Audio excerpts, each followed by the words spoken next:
Policia rrugore e Elbasan është angazhuar 24 në 7 në të gjitha akset rrugore të qarkut e Elbasanit. Aktualisht jemi në një pikë kontrolli, ku jemi duke marrë masa me mjete inteligjente, siç është droni, i cili konstaton shkeljet e qarkullimit rrugor që janë parkalime të gabuara, përdorimi i celularit dhe rripi sigurimin drejtimin e mjetit. Shkeljet që janë burim aksidenti. Në akset e tjera të qarkut të Elbasan, ne kemi vendosur mjetet inteligjente për matjen e shpejtësisë, siç është makina inteligjente e cila bën matjen e shpejtësisë në lëvizje.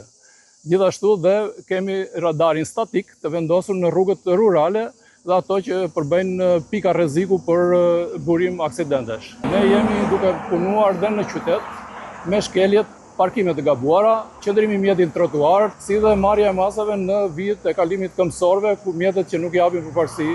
Njëkohësisht, puna e policisë rrugore në qytet është e fokusuar në identifikimin e mjeteve të cilat përdorin marmitat të modifikuara të cilat shkaktojnë ndotje akustike në qytet. Gjithashtu, puna e policisë është e fokusuar dhe tek mjete të cilat përdorin targa të vjedhura. Në përfundim, këto mjete mund të përdoren dhe për ngjarje kriminale, prandaj ne jemi të fokusuar 24 në 7 për të identifikuar çdo mjet që përbën këto shkelje të qarkullimit rrugor. Por jemi dhe duke identifikuar të gjithë drejtuesit e mjeteve të cilët përdorin pije alkolike në drejtimin e mjetit dhe në gjendje të dehur. Gjithashtu dhe mjetet të cilat përdorin xhamat e rrësuar, që përbëjnë rrezik në qarkullim për drejtuesin e mjetit dhe për qytetarët të cilët janë në qarkullim të lirë.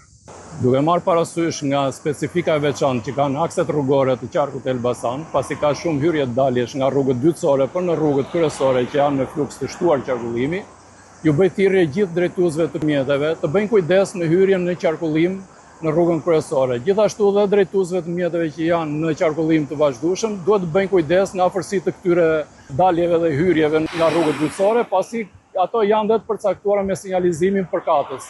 Pasi ky kujdes nga të dyja palët do të çojë në një siguri më të madhe rrugore për të gjithë drejtuesve të mjeteve.